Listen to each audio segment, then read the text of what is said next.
Hello, everybody. Welcome back to the Dialogue Dome.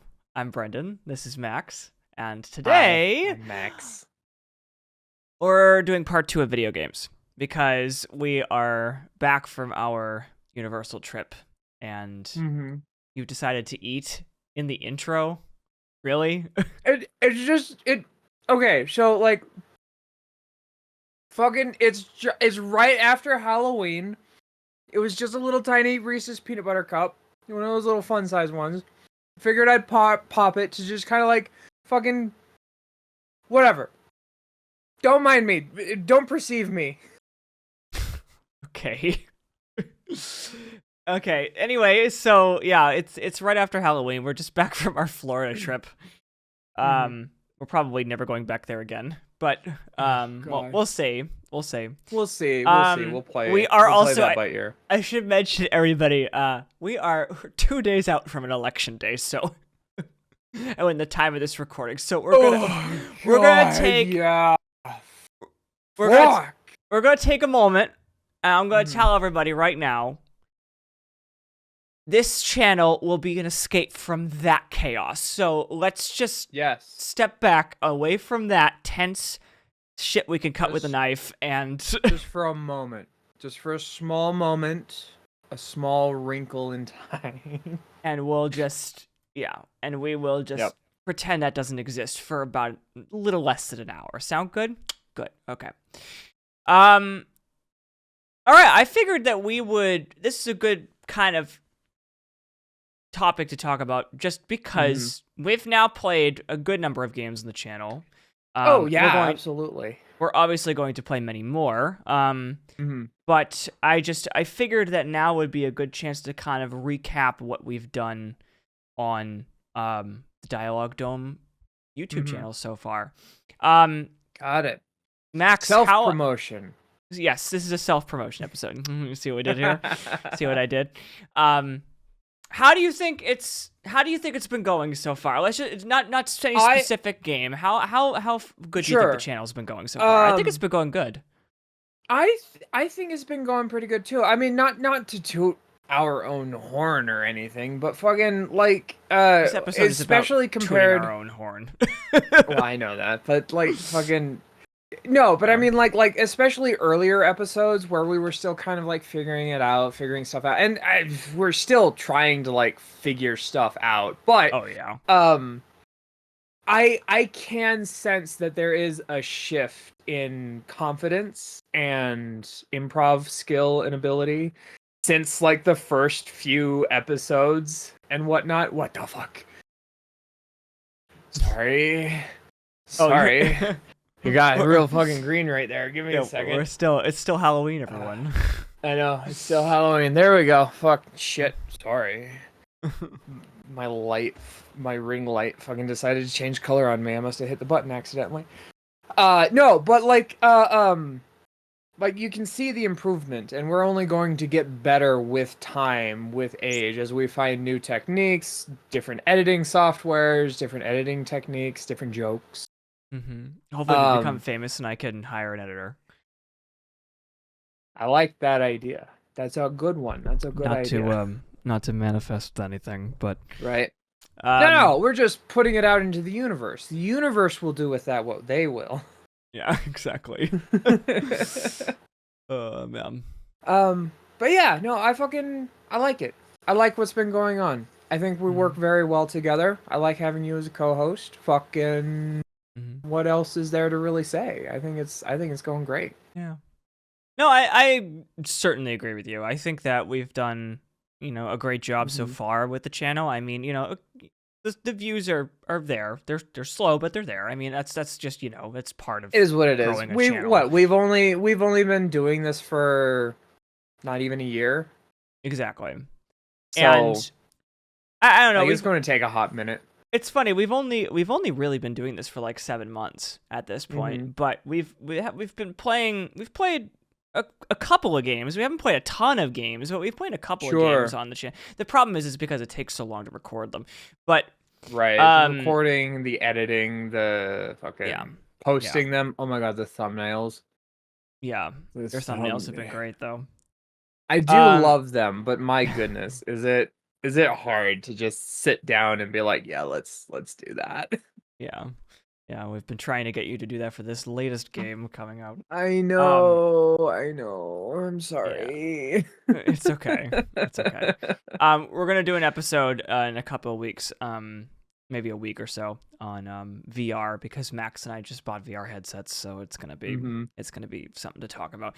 But yeah, I think we've been doing good, and we've been doing good with the games. It's been a good contrast between the two of us. It's funny that I think it's funny that seeing the different kinds of style of games that we choose between the two of us. I think you enjoy more retro stuff. I enjoy more modern things. And it's funny, I'm about to bring us through, a retro series that's still around today, funny enough, a franchise. Yeah, I kind of want to, I'll talk about that in a future, or not a future episode, in the future part of this episode. I want to kind of talk about some games I'm thinking about. But I kind of wanted to go over the games that we've played and like what we think about them so far and all that stuff, how we think they went and all that stuff. So do you remember? It's been 7 months, but do you remember the first game we played? Shit, fuck. It was one of those fucking Who commissioned these? Was that it? Who commissioned these? These was statues. that fucking? Was that fucking Bloodborne? That was Bloodborne, yes. We played Bloodborne first. Yes. You have to remember, I make that joke so many times because there are some weird, fucked up statues in almost every game we've played. You're right. It's true. No, it is absolutely. It's so weird. I never noticed that trend in video games until we started saying it. And then it's exactly. Wait a minute. Fucking, what is this statue? Why is it here? Who wanted this in their home? Yeah. Yeah, seriously. I don't know what the game devs' obsession with statues. It's like statues make the universe like alive, I guess, to them. I don't know. It's just weird. I don't know. There's some like Greek aristocratic first class kind of shit, or Gothic, I think, going on in there. Oh yeah, the Gothic nature of everything. I don't know. I think it's a stylistic trend. Oh, especially if you want to portray something that looks old or is supposed to feel old. Because ancient Roman statues are like everywhere. Yeah. Everybody knows about like the Venus de Milo or fucking David or like any of the things Michelangelo did. Like, right. So I think it adds a certain class and historical shortcut to a video game. It's like, hey, that's fine. I get it. But then you get those game devs like the ones in Bloodborne where, all right, they want to make it look gothic and weird and like old and make it feel like this kind of shortcut. But then it's just all weird, fucked up looking things. Like, what the fuck? What makes me laugh particularly about Bloodborne is that not the fact that the statues are gothic and creepy and horrible and like all that stuff. Like, and when I say horrible, I mean like scary. I mean like I'm talking about the fact that Bloodborne just has so many of them. I mean, it's ridiculous how many statues are in Yharnam. Inundated. Like it's so weird. There's like 700 statues in one place. It's like, and then it's all throughout the city, and it just doesn't make any like obviously stylistically it makes complete sense, but it also doesn't make any sense. From a game developer's point of view, they want to fill out the world. They want to make it look like there's a ton of stuff in there, and the easiest way to do it is like you make 5, maybe 7 different statue variations. You put a height randomizer on it, and then you just spray it fucking everywhere over everything. I get that. What I am saying is, in universe, pretending that Bloodborne is an actual place, pretending that Bloodborne is an actual fucking... Oh, yeah. Pretending that Yharnam is an actual fucking place. Somebody in Yharnam thought that this was a good idea. To get hundreds, if not thousands, of the same statue to just put everywhere. It's just so and funny. then there was a guy, a statue maker, who said, "You know what? That is a good idea. Let's do it." It just makes me laugh. Just the idea. There's one guy commissioning all these statues, and it's just one person making all of them, and they're just like, ding, ding. It's like fucking ding. Okay, done. Next. right, ding, ding. right. Oh, it's that scene from SpongeBob. Ding. Boosh, oh yeah, you're right. I forgot about that. I forgot about that. Yeah. Oh my god. Oh fucking hell. First I draw this head, then I erase all the little details. What did you think of Bloodborne as a game, though? Statues aside. I know, statues aside. No, I thought Bloodborne was very beautiful. I thought it was an interesting romp through this kind of well, I mean, I've always loved the Gothic styling anyway, that kind of old Victorian Gothic creepy vibe. I love Dracula, I love Carmilla, I like that style of horror. It's fantastic. So Bloodborne was obviously a natural, like, yeah, I'm going to fucking love this and it's going to be amazing. Yeah. The story was a little confusing, but I blame some cultural differences between Japan and the United States that I missed a bunch of stuff. And they don't explain anything. You have to like go and find notes or behind the scenes things, concept art, interviews with several of the designers and the leads for this game. So you miss out on a bunch of like the lore and the detail because of that. And that's a little wishy-washy for me. I like to know what's going on if I can, but I don't put that against them. It's a stylistic choice. For the most part, though, I really liked it. What story I did get, the fight sequences were fantastic. I liked watching you play past the part that I could never get past. The first area. Yeah. Exactly. I finally know that there's an ending to the game, so hey. Yeah. There's 3 endings. There you go. Yeah, that's the thing about God. Oh my god, wait. Oops. Oh my god. Oops. Somebody didn't do their research. Oh my god. Hidetaka Miyazaki, thank you.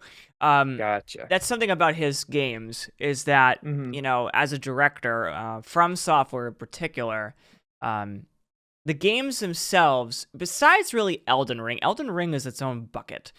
Sure. The games that he creates are very much up for interpretation, a lot of them. And I think that's kind of like what the beauty of it is, and that's what people like about it, is that they can create their own. There is like dedicated lore to it, but they can create their own lore in their head until they figure out the real thing.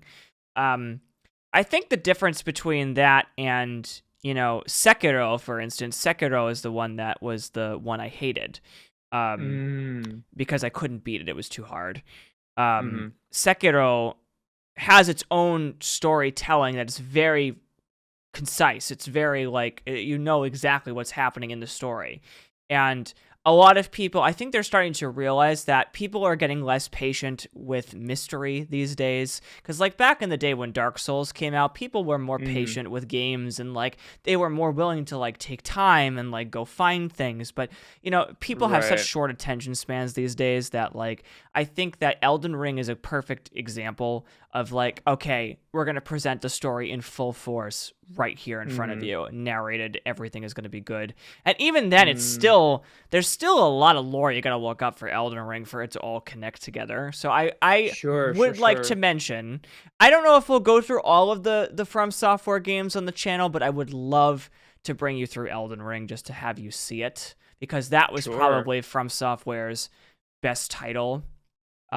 It's not my favorite title. I think my favorite title is Bloodborne, but I think gameplay wise and everything like that, I think Elden Ring just brings the best of From Software's past and future into the present here.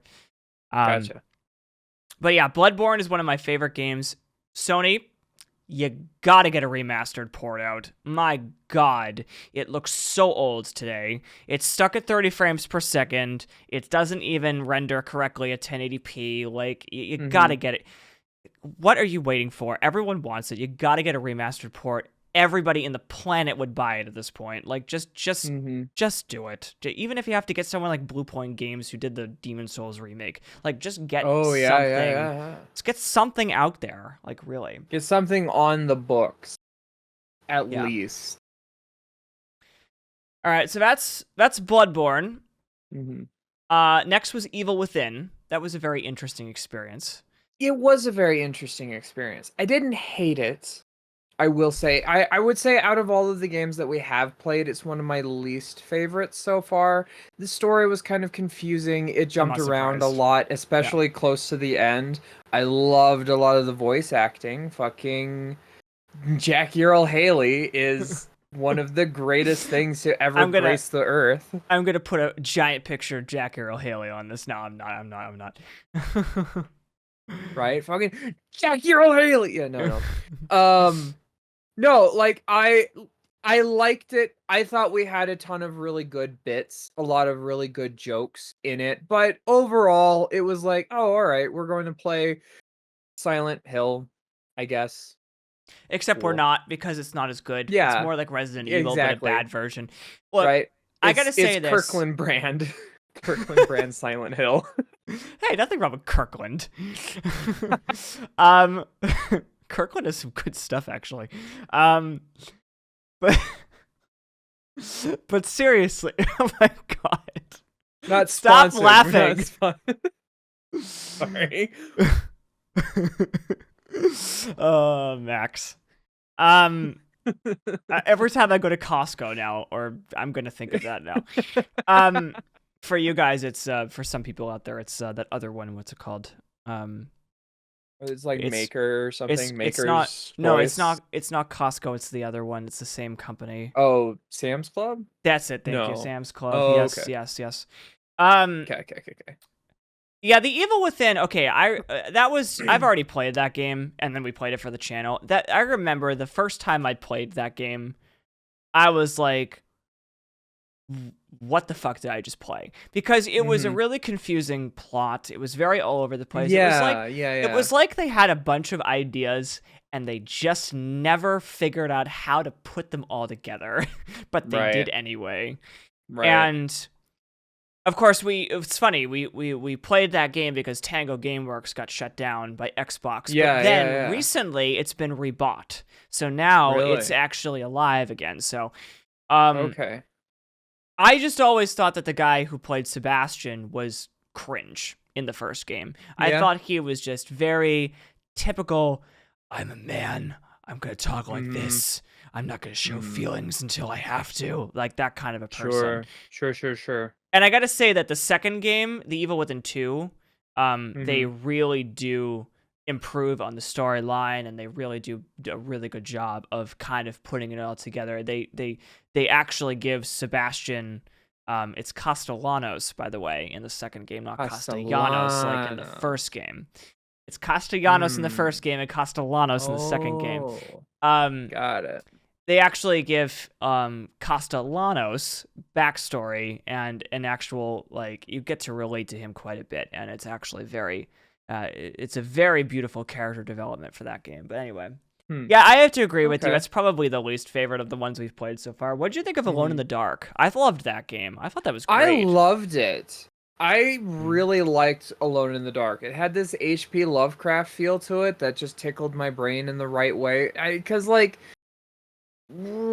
H.P. Lovecraft is a complicated man who definitely had some thoughts about things that were obviously very wrong. But he did know how to make a creepy story. And I think that's what people really like. Yeah. And what like endeared him to pop culture in general, because Cthulhu is like so ingrained at this point in pop culture that it's hard to even think of a world without that. Without A that kind horror of world. A creepy. horror world. Oh Yes, yeah, I a agree. I horror agree. world without that like weird sleepless god coming out to destroy the fucking multiverse. Like that's so fucking good. Yeah. So good. I love that. And with the ocean theme attached to it, it makes it even scarier. Ocean theme. Cthulhu is a giant squid man. Oh, Cthulhu. Yes, yes. Sorry, I thought you were Yeah. confusing another game we were playing. No. Cthulhu is a giant squid man. Not to mention the weird fish people in that one fish book. Yes, very. Yeah. I like the way you described that. Thank you. I can't remember the name. Yeah. Yeah, I mean, there's a couple of different people that inspired Alone in the Dark. I read a little bit about Edgar Allan Poe also inspiring the dev team there, too. And Edgar Allan Poe has... great. He's also a troubled history. He's also a troubled guy, but God, Edgar Allan Poe he had some great stories. He did for sure. Absolutely. The Telltale Raven's the most famous one, but that's one of my favorites by him. The Telltale Raven? Isn't that what it's called? The Raven and the Telltale Heart, two very different books. Sorry, Telltale Heart is what I meant. I confused the two. Sorry. Yeah. Yeah, Telltale Heart is one of my favorites. Telltale Heart is fantastic. And I love every fucking Halloween I put on Extraordinary Tales. And Bella Lugosi does the reading in that. It's so fucking good. Mm-hmm. But I also like Bella. For Telltale Heart, I remember that there was like an old cartoon that I remember watching back in the day. Mm-hmm. And it's just really, it paces it really, really well. It's a very good animation. But anyway... Yeah, I liked Alone in the Dark. I'm sad the studio got shut down because it didn't sell well enough, unfortunately. Fucking whatever. But I think the problem is... These game developers, they don't know what's good. Well, no, see, here's the thing. I think what happened is Alone in the Dark was never a giant, huge AAA series, and they hired a AAA dev to create a detective noir point-and-click game, and it worked. I think the remake, anybody who played the remake, I think will agree that it was an incredibly well-done Alone in the Dark game. Absolutely. But in terms of a detective noir game, there were plot points that were missing, and I think that's really with the detective noir game. I mean that's really fair. Got to put it together in one way or another, and it's got to be concise and all that stuff. I definitely would have loved more of a mystery, more puzzles, right? More like I need to solve this in order to continue on with the story plot.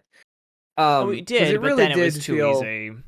Yeah, I mean, I guess that's fair too. Yeah, it was just too easy. I don't know. There's some of those though that like, because I mean we're about to play a bunch of detective stuff soon-ish, aren't we? Yeah, little foreshadowing. Yeah. Yes, I'm going to talk about the end of the episode. But like I don't know. I didn't hate it. I liked the story. It could have been better. Of course. Yeah. Great. You know what's after that? What's after that? Clue Finders. Fuck yeah. Oh my god, I remember Clue Finders. Oh my goodness. So goddamn stupid. And thank you again for humoring me on of course. Playing those, because like that's all it was. That was just me kind of having a nice little romp through memory lane with this weird, stupid fucking educational game from the 90s. Yeah. I mean, here's the thing. It was fun. I played my biggest games was I played 5th grade and 6th grade the most as a kid. And we don't talk about 4th grade because I remembered it being good and it was awful. It was so bad. I wanted it to be good. Trust me, I wanted it to be good. But there were like so many jokes and references that like didn't make sense being in that game, because it certainly wasn't for the audience they were trying to sell for. And then there were I was gonna say, just plus on top of that, it was just so repetitive. Fourth grade, you just had to keep doing the same thing over and over again. Exactly. I still think third grade was my favorite one of the four that we did. We never published. I should mention to everybody, we never published fourth grade because it didn't record correctly, so it was never gonna work. What a wonderful opportunity to plug our Patreon. Yes. Where if you want to see scrapped footage, fucking go there. Yeah. Yeah, I still, in fact, I have to post a playthrough that we never finished on that. No, but yeah, no, I thought Clue Finders was a really good, like, little break from all of the weird whatever that we had been playing and just do something fucking stupid. Oh, yeah. Yep. And then I brought you through Dragon Age Origins. Oh, yeah. Ooh, yeah. I liked it. I liked playing Lord of the Rings. That was great. Yeah. That's the joke. It's basically Lord of the Rings, the RPG. Like at this point, what isn't Lord of the Rings? That one was like so much so the high fantasy wizards and elves and all of that. Like it was hard not to make that kind of comparison. And hey, people copy things that they think is good all the time. Like I get that. Well, Origins is a little different because BioWare was directly inspired by the Lord of the Rings film series for that particular game. Right. Well, see, there you go. So that one was a heavily Tolkien-based story with all the cutscenes and all the. I mean, you can just tell, like, with all the big, huge cinematic stuff. Yeah, exactly. I think, it's funny going back after being a gamer for so long and going back to Origins, I now remember why I fell in love with BioWare because of Origins. Dragon Age Origins is it's a very big accomplishment for BioWare, despite the fact that the PC port today is kind of garbage. But it's a huge accomplishment because they really kind of opened up the RPG genre to the PC gaming community, which was a huge deal because the game was. It's weird. It was started on sorry, excuse me. Let me rephrase that. It was that they opened up the RPG scene to the console generation. That's what I meant to say. Because at the time it was nothing but like Halo and like first person shooters and like, Doom and all these other games on consoles. And then in 2009 or 11, I think it was right before Skyrim came out, I think. Origins really opened up the RPG scene, which I think allowed Skyrim to become so successful. Obviously, The Elder Scrolls has its own thing, and it's been on consoles forever, but like it wasn't really like Morrowind and Oblivion were not as huge as they could have been, and then Origins came out and it was a huge hit, and then Skyrim came out and it was an even bigger hit. So like RPGs are now a console staple now because of Origins these days. But I just love that, it just shows the BioWare love. I mean, that's just the kind of games I fell in love with when I was like growing up, was just, humongous RPG games that had a humongous story, tons of dialogue. You could really choose whatever you wanted to be, whatever character you wanted to be, that kind of thing. And, they've only since then, doubled down on the you can choose your own story kind of thing. Exactly. And, it's D&D. Like exactly. Everybody wants to be the hero in their own high fantasy fucking novella whatever game, and so of course they're going to want to play something that like gives them that sense of accomplishment and feeling, being the hero or the villain. Fucking there's so many people out there that would love to do that. It's just catharsis in different forms, and hey, I'm all here for it. That's another thing. BioWare is known for being one of the first devs out there to allow you to do what's called a wrecked run, which is essentially becoming the antagonist of the story, starting out as like a neutral, like maybe slightly good person, and then making your own decisions. And you can really, like, for instance, Mass Effect, I cannot wait to bring you through those games. Mass Effect, you can really, really go down a dark path with Mass Effect. and you can really become you can either become the hero who saves the universe, or you can become the accident that destroys the entire universe, and it's just really funny how it works. So there's so many. I mean, Mass Effect is just BioWare's greatest achievement ever, and I still think so to this day, because it's just the amount of choices and consequences that they have is just it's on a whole nother level, even to compare to today's games, I think. Oh, I'm sure. It really does. And the best part is that all three games are connected. So, by the way, foreshadowing, we are going to bring you through Mass Effect. And their Mass Effect, they are transitioning to Mass Effect 5, even though the Veilguard, which is the newest Dragon Age game, has been a commercial and audience success. EA has already said that it's been their most successful title to date so far, ever. And so, they are shifting their resources away from that to move on to Mass Effect 5, which is great. Or Mass Effect 4. We'll see what it's called, because technically Andromeda was a spin-off game. But anyway, so that's Dragon Age. I hope you enjoyed that playthrough. I had a lot of fun playing that with you. I did. I had a lot of fun playing Dragon Age Origins. I thought we had like a ton of really great jokes in there. Made a lot of references, and I think Origins was definitely the game series that really helped us develop a little bit more into into the channel. It had so many opportunities for us to like play around with some of the ideas, play around with some of the jokes, and just really kind of grow as improvisers, I think. Yeah, I agree, because that's the perfect game to do that too, because you have all this dialogue. There really wasn't a lot of silence in those videos, because we always had something to say. Just it was so easy. Something was always going on, it was so easy. So easy. And this is why I love gaming with you, is because it's so easy to just talk to you. I feel like that's something that we've had feedback from on other platforms, is that it's like our episodes are just they feel very natural. They feel very like we're clearly friends in real life. We're not forcing anything obviously here. Exactly. And then as soon as the camera goes off, you go back to your corner, I'll go back to mine, and as long as I get paid my 1,000, everything will be fine, right, Brennan? Yes, exactly. yes I will make sure that you get your delivery of erotic candles in the mail tomorrow. Okay. Fuck yes.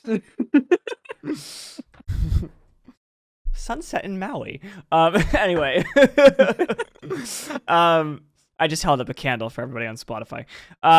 So then you brought me, because I brought you through Origins, your response to this was you had to bring me through something, so you brought me through Titanic. Fuck yes. Which was my God, best decision of our entire channel's career so far. Titanic Adventures Through Time was a game that I played when I was a kid. It was another one of those retro games from the 90s that made no sense for anybody. It was from a game developer that had this huge plan to do like these historical games to kind of take kids through this educational romp through mystery and intrigue with historical events and whatnot. And they only really came out with the one game. So like it made sense to me to run you through that as like another romp through memory lane. Just had to do it. Even though we did absolutely nothing. Oh, I know. It was fantastic. I was running around. I was trying my absolute damnedest to figure out how to solve the actual mystery, but fuck, man. I didn't know what to do. Yeah, that's a hard game. I mean, they really did not hold your hand with that one at all. They just kind of say, not. But that was that was most games way back when. Most of the games very true. During the 90s was like, hey, I don't know what I'm doing. I just want to make a cool game. Fucking figure it out. And if you can't, fuck you. The internet doesn't exist. Yeah, literally. I mean, it would have to be like some kind of like I don't even know what those were called anymore. Oh, I have one upstairs. Mm-hmm. It's a booklet guide. I have one for Super Mario Sunshine. Oh my god. Oh, Those what were they player walkthrough called? guides, whatever they are. Oh, what was the company that used to publish those? I wonder if they're still Oh, publishing them digitally. I never I saw would them have that. to imagine they would. I would have to imagine they would. Because, well, I mean, like at this point, you could look up a game facts or something to I'm looking find this up right now. walkthroughs on YouTube. Go for it.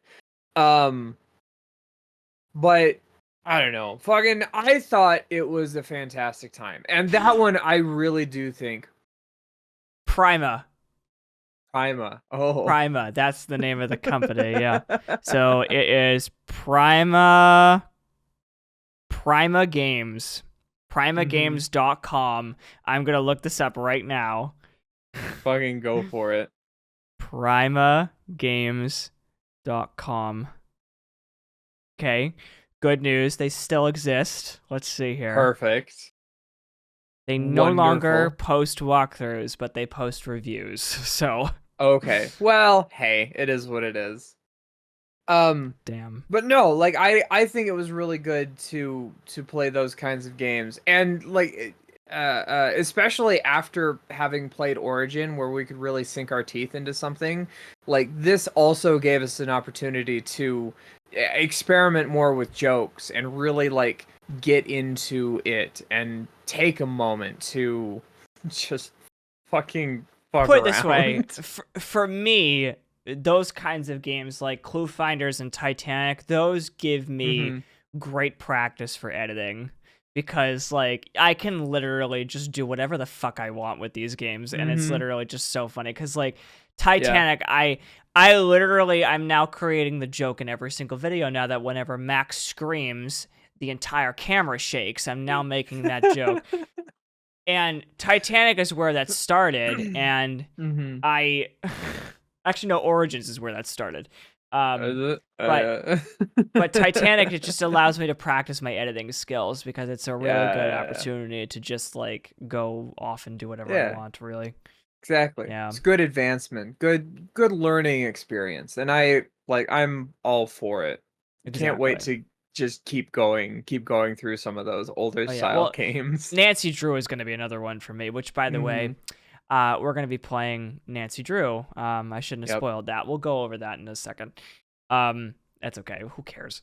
And then our latest our fucking channel. I know. Our latest one that we've published is Still Wakes the Deep. Which was an experience. That one was... It was an experience. Oh my god, what an experience it was, though. Because like... That was a good spooky game. Yeah, it was very good. Absolutely. I had always loved John Carpenter's The Thing from 1987? 6? Somewhere around there.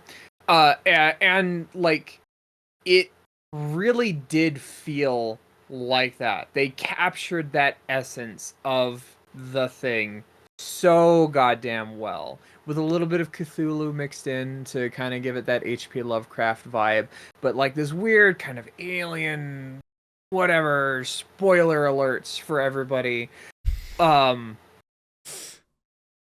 It's the whole point of the game. If you didn't watch it, that's your fault. I'm sorry. But no, like it was another one of those games that I thought one, I really loved the story, which wasn't much of a story. It was basically just survive. But a lot of the characters were really good. The environment was fantastic. It was spooky, and it skeeved me out so many different times through that playthrough that I just... Man, what a fucking good game that was. Yeah. Really liked it. Yeah, I think for me, it was the thing that made it so scary to me is that besides, of course, the horror elements and stuff like that, I think it was incredibly realistic in terms of like the oil rig setting was the devs very clearly took a lot of time to design that oil rig based on a real one. And on top of that, like they're, the way that they're operating, talking about, the locations there. You go into these locations in the oil rig and they look exactly like Google images that you'd search, all that stuff. I mean, it's very immersive, very, very immersive. And absolutely, the Scottish accents were spot on to a point where it was almost like I almost needed a translator, and I speak English. It's like it's crazy how realistic that kind of stuff is. I mean, even the slang was there. They even had they had translated subtitles for us so that we knew what the hell they were talking about, which is just so funny to me because they knew that Americans were going to be playing the game. Oh yeah. Like saying things like the lecky, which is electricity, like that kind of stuff. It's all slang stuff. I loved it. I thought that was a great Spooktober game. It was an absolutely fantastic even though Spooktober is 365 days a year. I almost said 100 days a year. Oh, 365 absolutely. days a year. It is spooky year-round here on the dial. Yeah, so that's a rundown of what we've published so far. We've got 3 games that we have recorded that are going live soon. Just need to get thumbnails done for them. Just need to get the thumbnails done. Yes. Max, do you want to... Drunk? What's going on? No. Tell us about your experience playing Dredge. We're going to go over the 3 of them. Sure. I thought Dredge was actually very calming and cathartic in a weird way. There were obviously moments that were absolutely terrifying and horrible, and I hated every second like those moments popped up. But like it was like a fishing simulator. That was really kind of all it was. Yeah. Catch fish, sell fish. Sure, there was an underlying story, very H.P. Lovecraft inspired. Spoilers. Well, considering the ending, if you haven't seen it, we're not going to spoil the ending, but the ending is like straight up Lovecraft. Absolutely. But no, it was an interesting game that I honestly didn't expect to finish. I truly thought that it was going to be like 1, maybe 2 episodes, and then we just kind of move on with our lives and never actually pick it up again. I fully didn't expect to finish it. But it was nice having that as kind of a break in between the other game that we were playing, which was a lot more involved story-wise, and which we'll say in a second, yeah. Exactly. But no, I really liked Dredge, and it surprised me how much I liked it. Yeah, I liked Dredge. I had heard, so I had been recommended that from a friend of mine who is not in our Discord server or channel. I just a personal friend. They said to me that like if you really want a nice like Lovecraft inspired game that is calm but gets hectic at times, I'd recommend Dredge. And so I looked it up, and I saw it was a fishing simulator basically, and I was like, that'd be kind of a fun one to do.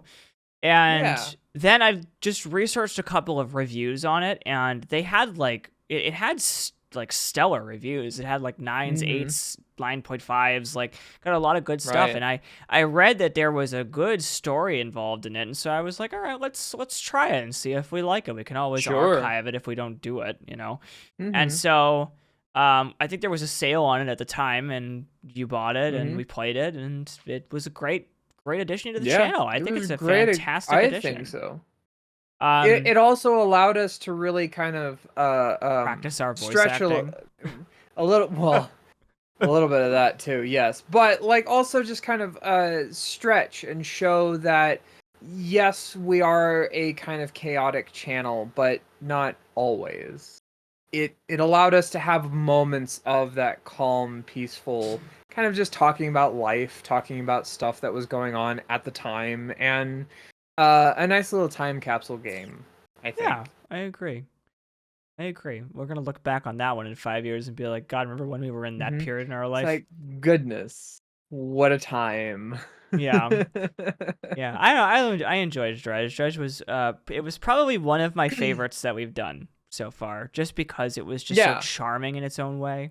Exactly. To a point where, of course, it was horrifying in some parts, but it was mostly charming, which is good. And then we also have another game coming out that we're going to be doing. Well, we've already done the whole game, but I'm editing it as we speak. Star Wars Outlaws. Mm, That one what a was. game. Listen, I was really excited when I heard that Ubisoft was doing an open world Yeah, Star Wars game. right. And I bought it, and I was excited because I knew we were going to play it for the channel, and it was... A How game. do I describe Star Wars Outlaws? It wasn't bad. It was a It game. was... It wasn't great, either. It was somewhere in between good and okay. Mm-hmm. I think... It was kind of, yeah, it was, for me, it was definitely very mid. Plot point wise was basically just Ocean's 11. Very Fucking, true. Yeah. fucking, like, yeah, picture if Danny Ocean got his entire team together to rob a casino, but it was all Star Wars skinned. Okay. This is going to be my thing here. Let me just make an open letter to Ubisoft here, because Ubisoft, you've been kind of in the dump for like a good 10 years now, and you've been making basically shit game after shit game after shit game. So let me give you a little bit of advice. Listen to your fans. Because I think what made I enjoyed playing Star Wars Outlaws, but as a game, I still think it was a miss, because you don't really know what players of Star Wars games want to be. And what I mean by that is nobody wants to play as an outlaw just with a what do you call it? A plasma laser gun. Nobody wants to just play just a normal, everyday citizen trying to escape crime and explore 5 planets, 3 planets that we didn't know about before, and not hold a lightsaber. Okay? Everybody who wants to play Star Wars wants to hold a lightsaber and use the Force. Okay? So I will also say that about the Avatar game that came out, because I played that one recently and I was really excited about that one too. You have to figure out what people want to play, because I'm talking about character-wise, because I think it was a miss playing as a Na'vi. I think we should have been a human helping the Na'vi recover Pandora. I will say this. I still think to this day, this is a side rant, sorry. I still think to this day, Avatar Frontiers of Pandora, which is a Ubisoft game, like I said, I still think that graphically was on a whole level I have never seen in video games before. It was incredible. Graphically, the world was so detailed. It was absolutely beautiful. They clearly put so much time into building that world, and yet the story was just mid at best. It was not good. You gotta learn what people want. Follow, even if you just remade the first James Cameron film plot-wise, people would have wanted that, And so Ubisoft, you're spending so much time world building that you're forgetting the story. You're forgetting what it makes games great. And I think you need to remember that if you survive longer, because at this point you might not, considering how many years you've had. You've had an 8-year low of sales, and there's a reason. It's because people don't like what you've been putting out. So that's my open letter to Ubisoft. I want you to do well, and what I'm saying is listen to your fans, listen to what they want, listen to what they're looking for from you.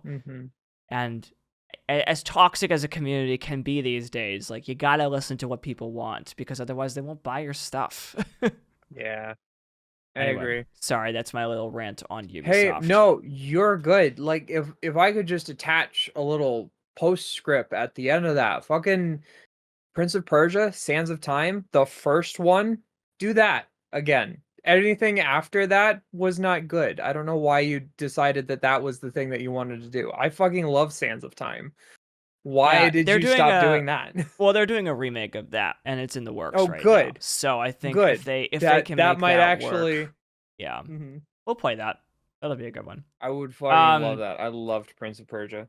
yeah. So Star Wars Outlaws is in that category of the game was okay. It was very pretty. The world was Right. beautiful.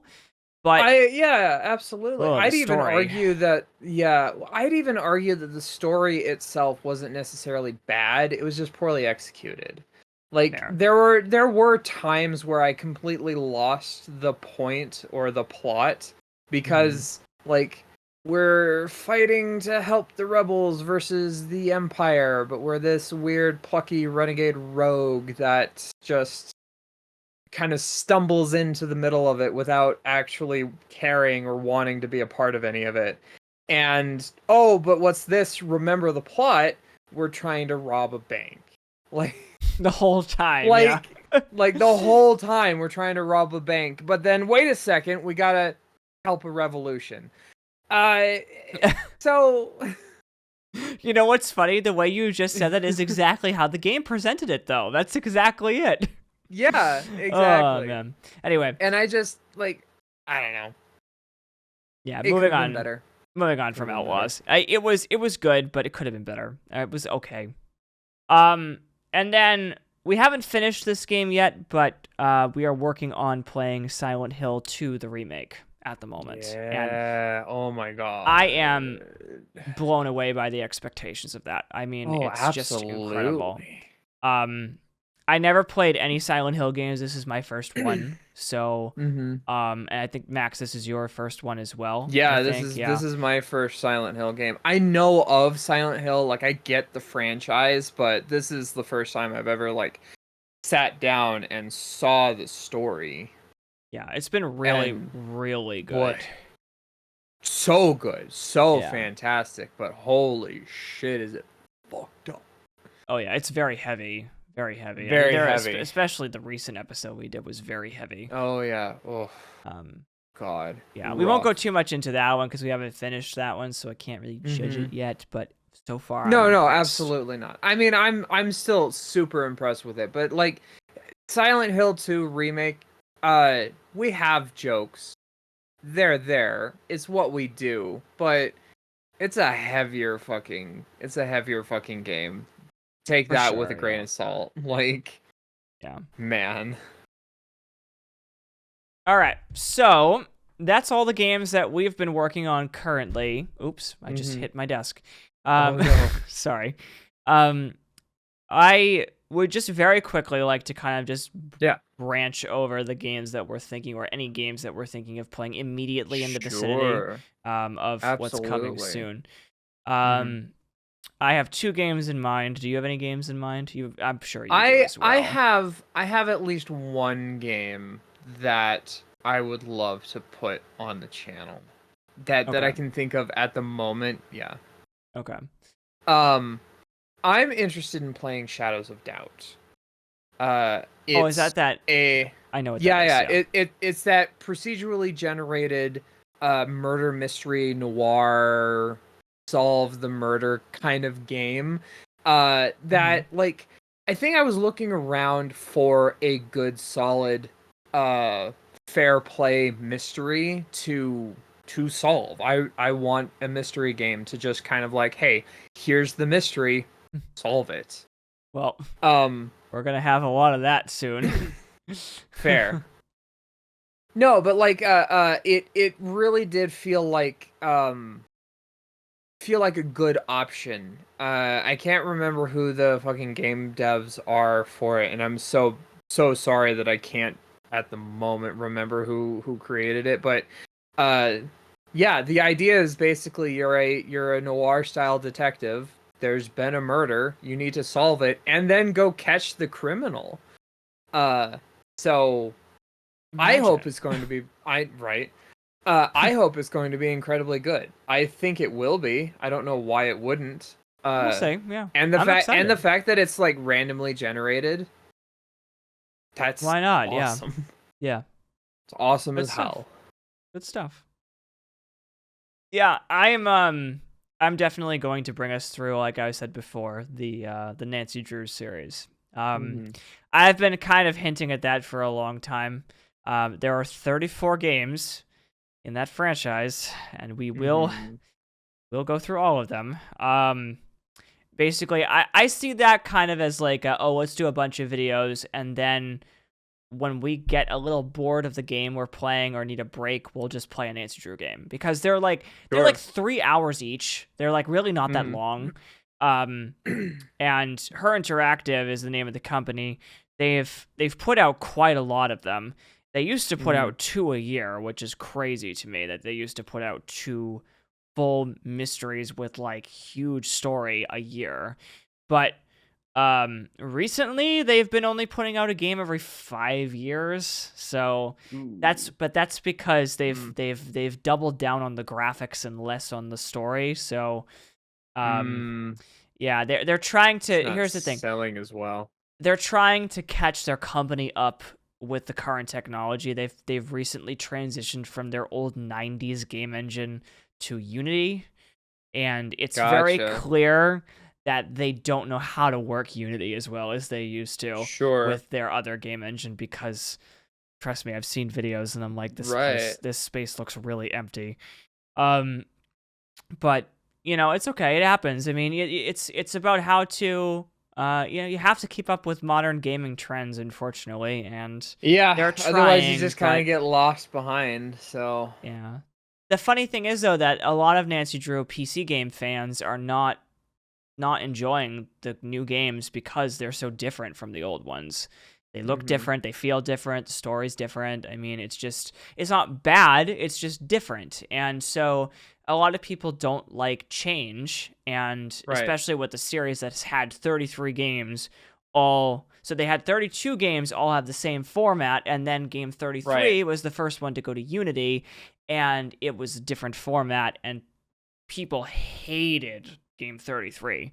Sure. It was really bad. And then game 34 came out recently. It came out this past August, and it's gotten a lot better reviews, but people still have that nostalgic want of the older styled I games, and mean, I get it. sure. So, That's fair.